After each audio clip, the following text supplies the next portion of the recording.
大家好，这里是百味厨娘。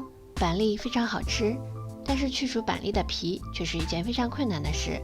今天就给大家分享2个去除板栗的小技巧。找一把剪刀，先在板栗的屁股上剪上一刀。剪好以后，把板栗放进一个小碗中，倒上适量开水，浸泡10分钟。接下来分享第2种方法，在板栗的表面切上一个十字花刀，但是切的时候要小心一点，小心切到手。切好以后，先把锅里的水烧开，然后把板栗放进去，焯水1分钟左右。切口处微微张开，就把它捞出来。等到不烫手的时候，就开始剥板栗。先把板栗像这样捏一下，然后表皮很轻易就可以被剥掉啦。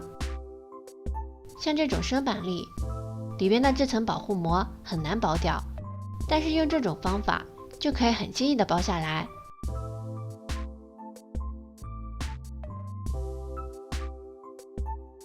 10分钟以后，再把这个板栗剥一下，可以看到很轻易的就可以把表皮全都撕下来。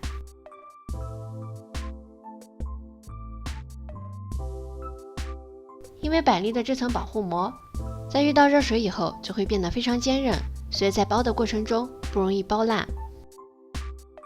全都剥好以后放在一边备用。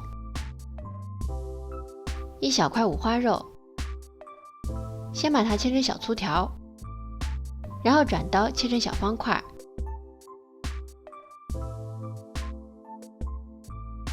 切好以后放进锅里边，放上几根香葱、几片生姜，再少倒一点料酒，倒上适量清水，盖上盖子，先把水煮开。煮开以后不要关火，在煮开的地方把肉直接捞出来，放在一边控水备用。锅里边放上一点冰糖，然后少加一点水。我们先来炒个糖色。炒出糖色以后，把肉直接倒进来。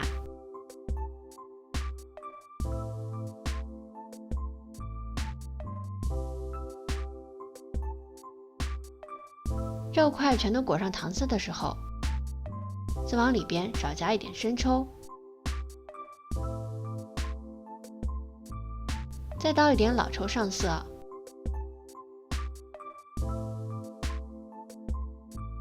翻拌均匀以后，放上一点葱、姜、辣椒，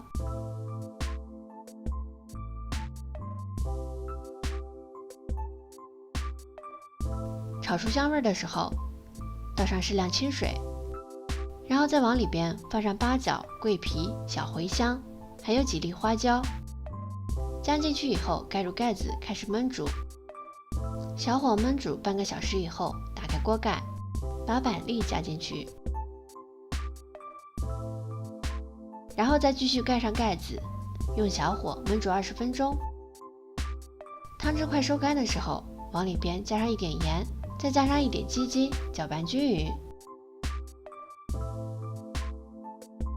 拌匀就可以出锅啦，把它盛进盘子里，撒上一点葱花，一道非常好吃的板栗红烧肉就做好啦。用这种方法做出来的红烧肉，吃起来鲜嫩多汁，有板栗甜甜的香味儿，而且板栗吃起来特别入味儿，吃起来有一股肉香味儿，搭配上一碗米饭，吃起来特别好吃。